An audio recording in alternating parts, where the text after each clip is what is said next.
اعوذ باللہ من الشیطان الرجیم بسم اللہ الرحمن الرحیم ومن الناس من يقول آمنا بالله وباليوم الآخر وما هم بمؤمنين يخادعون الله والذين آمنوا وما يخدعون إلا أنفسهم وما يشعرون في قلوبهم مرض فزادهم الله مرضا ولهم عذاب أليم بما كانوا يكذبون وإذا قيل لهم لا تفسدوا في الأرض قالوا إنما نحن مصلحون ألا إنهم هم المفسدون ولكن لا يشعرون صدق اللہ مولانا العظیم۔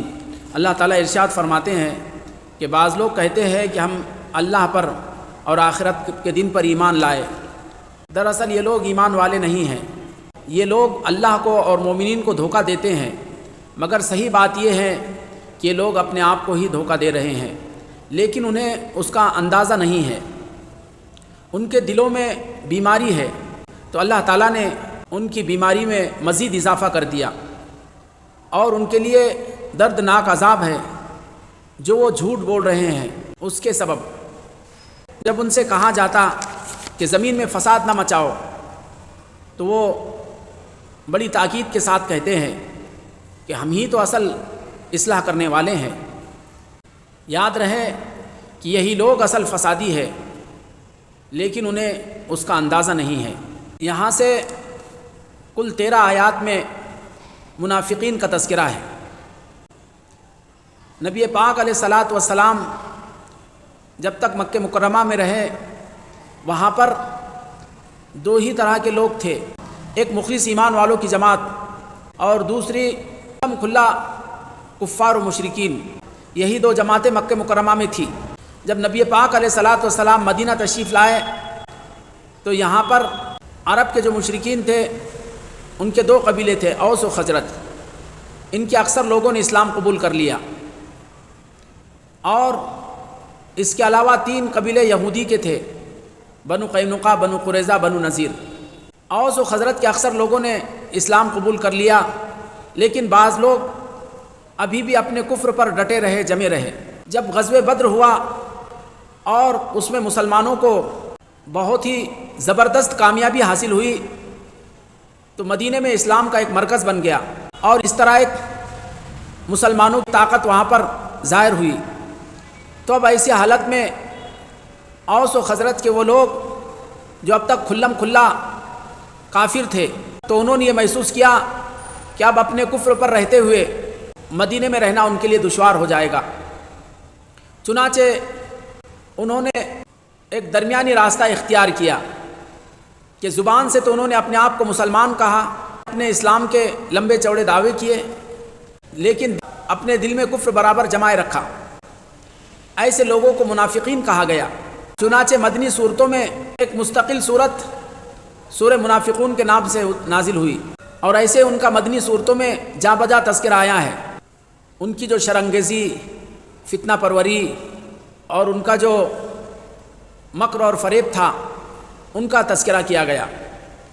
انہوں نے جو یہ کفر کا راستہ اختیار کیا اس کی کئی وجوہات بتلائی۔ سب سے پہلے کفر کی جو سزا تھی اس سے اپنے آپ کو محفوظ کرنا، دوسرے مسلمانوں کو جو فوائد حاصل ہو رہے تھے مال غنیمت کی شکل میں، صدقہ و خیرات کی شکل میں، اس سے فائدہ اٹھانا، تیسرے مسلمانوں کے جو راز ہو سکتے تھے اس طرح ان میں گھل مل کر انہیں معلوم کر کے ان کے جو دشمن تھے ان تک پہنچانا۔ تو یہ مختلف مقاصد ان منافقین کے تھے۔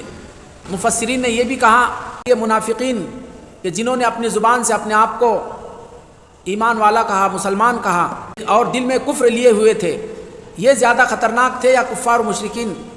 تو اس سلسلے میں دونوں طرح کی باتیں آئی ہیں۔ بعض نے کفار و مشرکین کو زیادہ خطرناک بتلایا، جبکہ وہیں پر دوسرے حضرات نے منافقین کو ان سے بھی زیادہ خطرناک کہا، کیونکہ یہ کفر میں ان سے کسی طرح پیچھے نہیں تھے، اور دوسرے یہ آستین کے سانپ بنے ہوئے تھے۔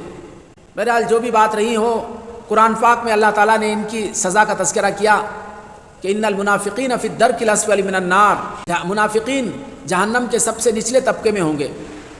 قرآن پاک نے ان کے بارے میں فرمایا کہ لا الہ ہؤلاء ولا الہ ہؤلاء، حقیقت اور کیفیت بتلائی کہ نہ وہ ادھر کے ہے نہ ادھر کے ہے، کفار مشرکین میں ان کا صحیح سے شمار ہے اور نہ ہی مومن مخلصین وہ کہلائیں گے۔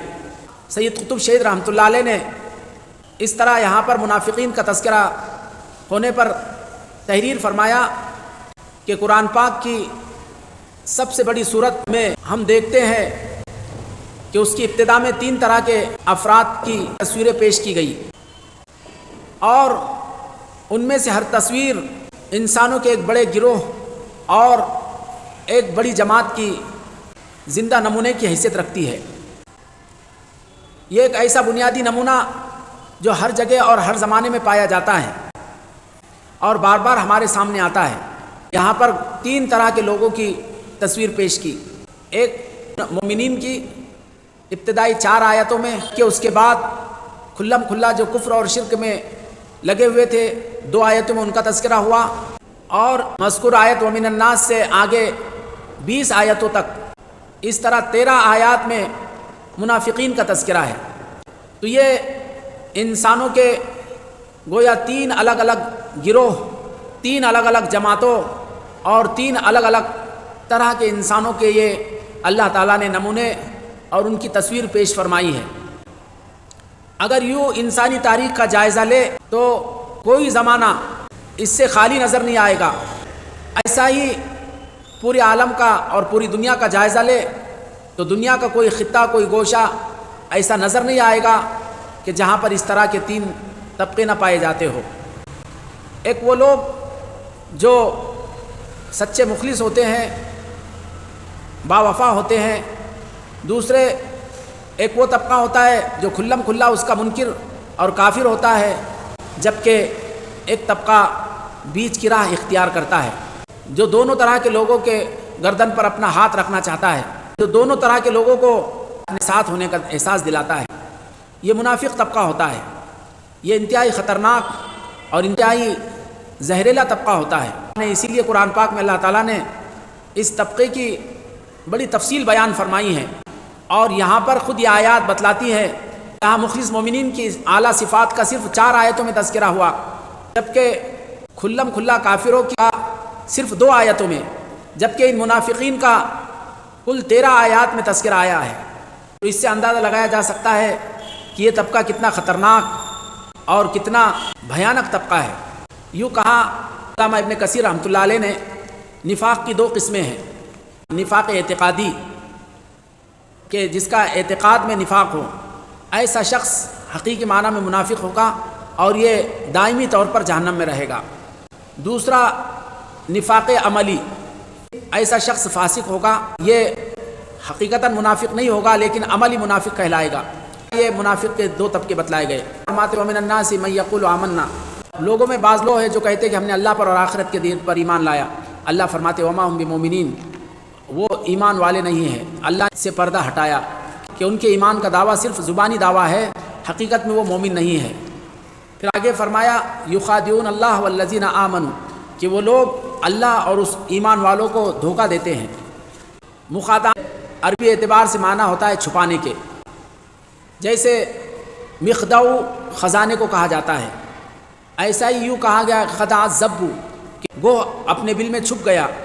مخادعہ کی تعریف کہ اظہار ما یوہم السلامۃ والسداد وابطان ما یقتضی الاضرار بالغیر، مخادعہ کہتے ہیں کہ ظاہر میں کچھ اس طرح پیش کرے جس سے سلامتی اور درستگی معلوم ہو، لیکن باطن میں دوسروں کو نقصان پہنچانا اور دوسروں کو تکلیف دینا مقصود ہو۔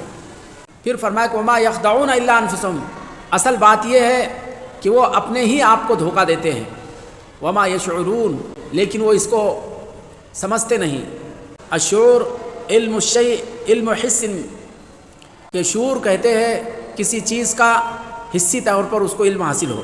یہ منافقین جو اپنے آپ کو بڑا ہوشیار، اپنے آپ کو بڑا چالاک اور اپنے آپ کو بڑا سمجھدار سمجھتے ہیں، اور یہ خیال کرتے ہیں کہ ہم یوں ایمان والوں کو چلا دیں گے اور ان کو دھوکہ دے دیں گے، ان کے سامنے اپنی چرب زبانی اور اپنے مکاری سے اپنے آپ کو بڑا وفادار، اپنے آپ کو سچا مخلص اور فرما بردار بتلاتے ہیں۔ ایمان والوں کو اپنے چرب زبانی سے دھوکہ دینا چاہتے ہیں، لیکن وما یخدعون الا انفسهم، کہ وہ اپنے ہی آپ کو دھوکہ دیتے ہیں، اس طرح کر کے کسی اور کو نہیں بلکہ اپنے آپ کو دھوکہ دیتے ہیں۔ ابن عباس نے فی قلوب مرض، کہ دل میں شک ہے، جبکہ طاؤس رحمۃ اللہ علیہ نے کہا اس سے مراد ریا ہے، جبکہ بعض حضرات نے اس سے نفاق مراد لیا۔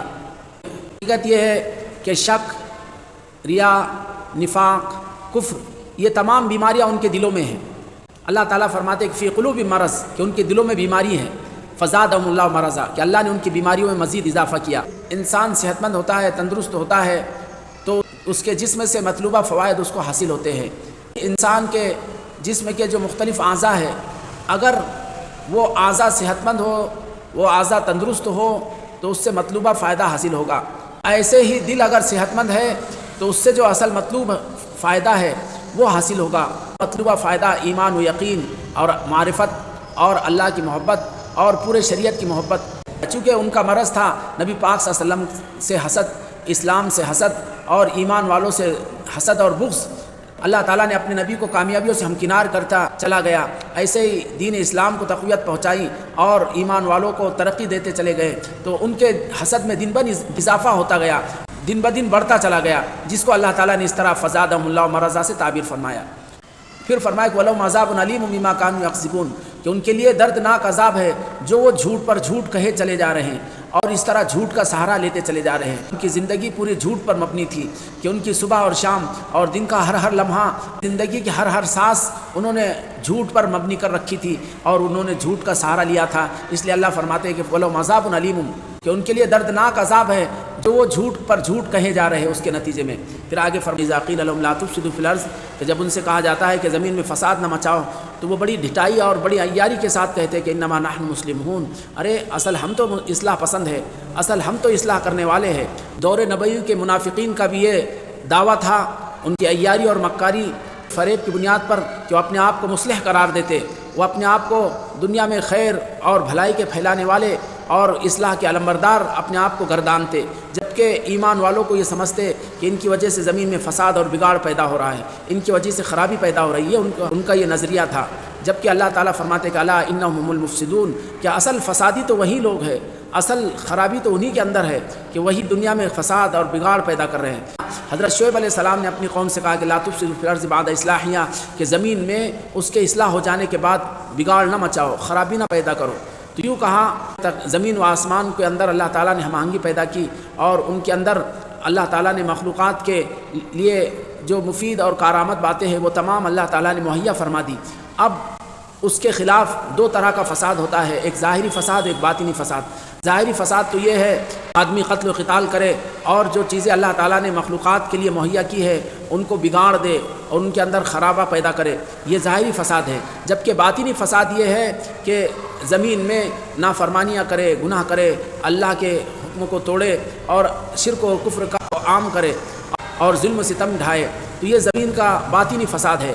جب اس طرح زمین میں ظلم و ستم ہوگا، گناہوں کی کثرت ہوگی، اللہ کی نافرمانیاں ہوگی، تو اس سے اللہ کا غضب نازل ہوگا اور رحمتوں والی بارشیں رک جائے گی، اللہ تعالیٰ کی رحمتیں زمین سے رک جائے گی، تو یہ باطنی فساد ہے۔ تو اللہ تعالیٰ نے ان کے سلسلے میں کہا کہ الا انہم المفسدون، یاد رکھو کہ اصل فسادی تو وہی ہیں جن کا دعویٰ ہے کہ ہم اصلاح پسند ہے، جن کا دعویٰ ہے کہ ہم دنیا میں بھلائی کے عام کرنے والے اور اصلاح و تجدید کا کام کرنے والے ہیں، اصل فسادی تو وہی ہیں۔ لوگوں کا یہ نظریہ ہوتا ہے ہم اصلاح کرنے والے، ہم مصلح ہیں، لیکن اللہ تعالیٰ نے جن کو فسادی کہا اصل وہ فسادی ہے کہ ہر زمانے میں کچھ لوگ ہوتے ہیں کہ جو دنیا میں فساد اور بگاڑ پیدا کرتے ہیں، لیکن پھر ان کا دعویٰ ہوتا ہے کہ ہم اصل اصلاح کرنے والے ہیں۔ آج کے دور میں اس طرح کے لوگ بہت کثرت سے پائے جا رہے ہیں کہ دنیا میں جو اصل فسادی ہے، دنیا میں جنہوں نے قتل و قتال کے بازار گرم کیے ہیں، پوری دنیا کو جنہوں نے اجاڑ دیا ہے، فساد انگیزی کی ہے، ایسے لوگ آج اپنے آپ کو مصلح اور امن کے علمبردار قرار دیتے ہیں، تو یہ ان کی نظر کا فساد ہے اور ان کی نظر اور سمجھ و سوچ کا بگاڑ ہے اور ان کی کج روی اور کج فہمی ہے۔ بہرحال اللہ تعالیٰ نے جو لوگ اپنے آپ کو فسادی کہتے ہیں، اللہ نے فرمایا کہ الا انہم هم المفسدون، یاد رہے کہ اصل فسادی اور اصل بگاڑ کے علمبردار یہی لوگ ہیں۔ اللہ سے ہم دعا کرتے ہیں کہ اللہ تعالیٰ ہم تمام کو ظاہری و باطنی طور پر اللہ کے حکم کے پابند بنائے، اور اعتقادی و عملی نفاق سے اللہ ہماری اور امت کی حفاظت فرمائے، اور اللہ تعالیٰ ایسے شر انگیز اور فتنہ پرور ٹولے سے امت کی اور انسانیت کی حفاظت فرمائے۔ آمین۔ وآخر دعوانا الحمدللہ رب العالمین۔